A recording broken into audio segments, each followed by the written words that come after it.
Welcome to the Root Cause Revolution podcast with functional and integrative nurse nutritionist and energy medicine practitioner, Audrey Christie.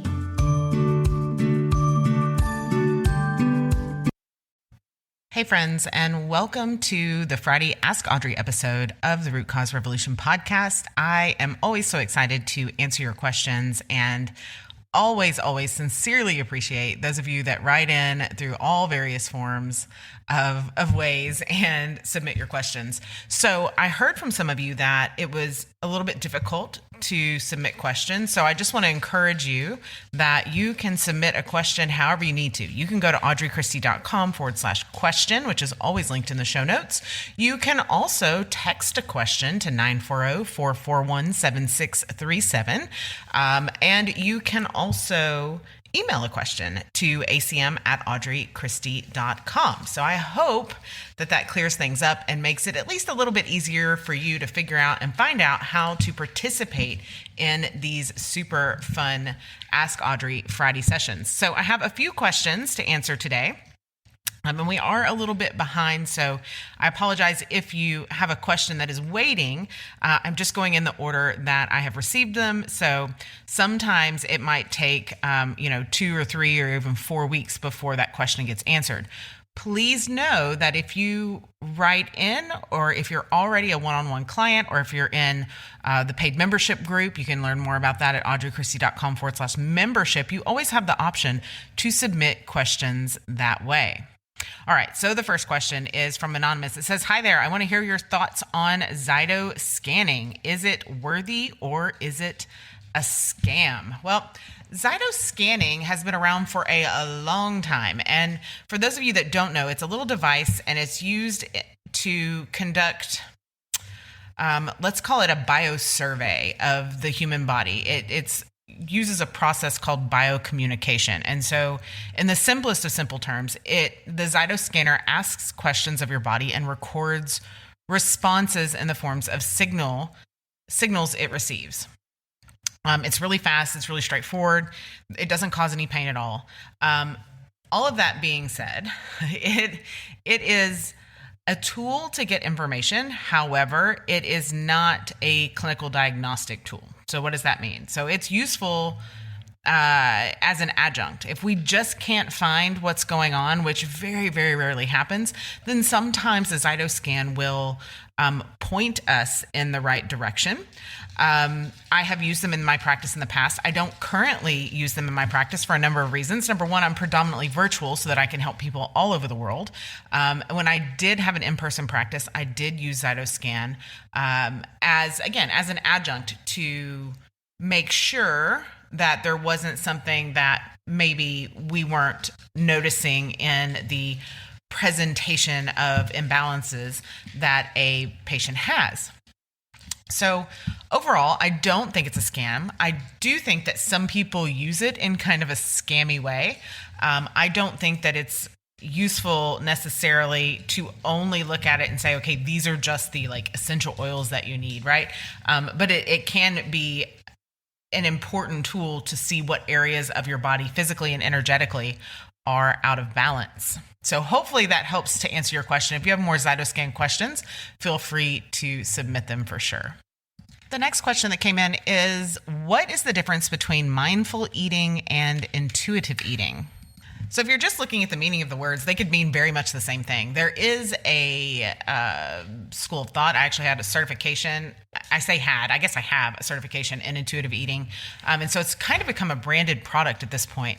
Truthfully, intuitive eating includes mindful eating, but when the book Intuitive Eating was published way back in 1995, the original one, intuitive eating was more eating whatever you wanted, tuning into your body and eating whatever you wanted. And mindful eating is the process of being aware, of being present while we're eating.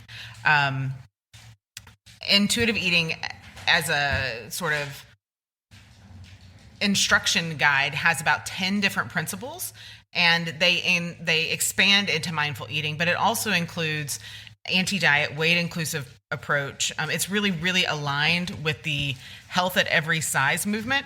And there are some things about the Health at Every Size movement, I used to be really active in it, that I really appreciated and loved. And then as things have changed and the group has changed, I don't necessarily align with all of the principles of the Health at Every Size movement. Not that I don't think that there are a million different sizes, shapes to human bodies. What I don't necessarily agree with is that you can be healthy at any size as a whole. We know that when the body is healthy and in balance, that excess weight falls off. Now, again, that looks different for every human. That's definitely not to say that there is a cookie cutter shape or size or even body fat distribution for all humans. So I hope that makes some sense. So I'm a huge, huge fan of mindful eating. In fact, I almost insist on it, right? You need to be present and fully aware with the food that you're putting in your body. What I can't get in line with is promoting the free eating of ultra-processed foods, because I see what happens on the backside of that. I also think that having, that the answer, what has gotten us in this position is that there are many practitioners, both of the conventional and, the holistic natural methods, that their first assumption when somebody that is at a larger size comes into their practice is that, okay, well, you need to lose weight and that'll fix all your problems. And that's not the way it works.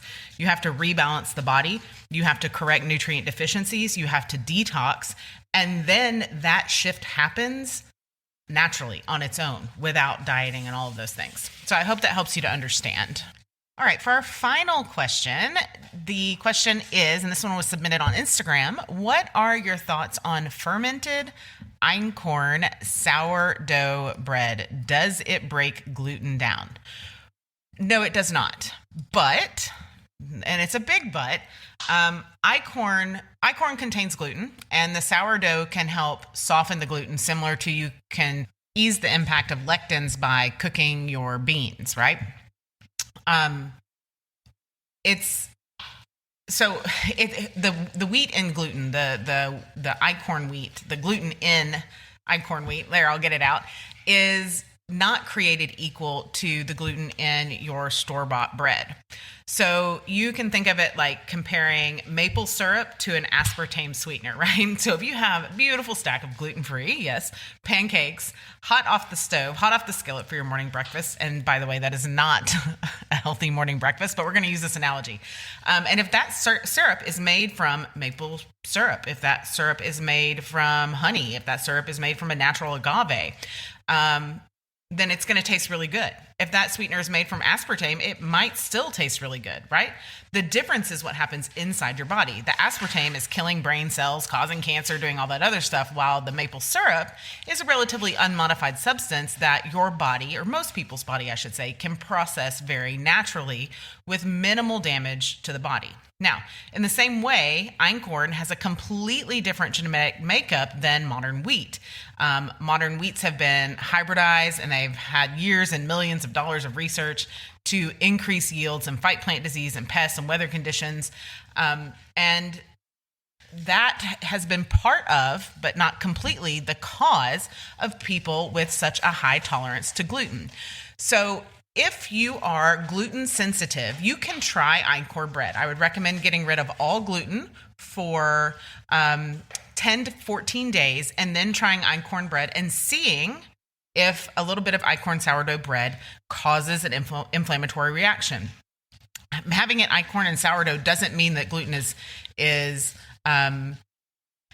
good for you, right? And that it's not damaging your gut lining. However, it has a lot less gluten in it, and it's a different genetic makeup than modern wheat. So it can be a little bit better.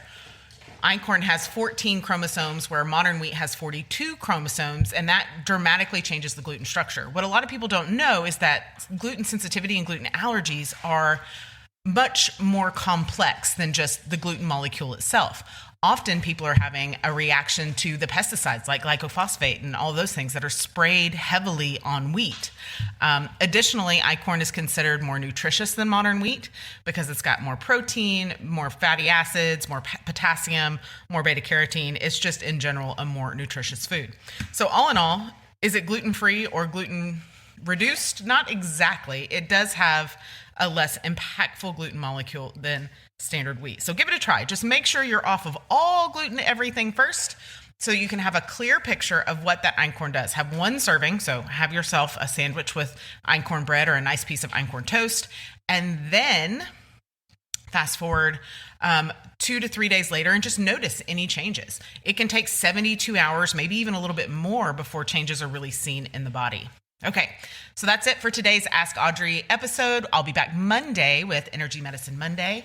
I hope you have an amazing weekend, and remember that I'm always rooting for you, friends. Be well. Thank you for listening to the Root Cause Revolution podcast. Be sure and subscribe on your favorite podcast provider. Ratings and reviews are always appreciated.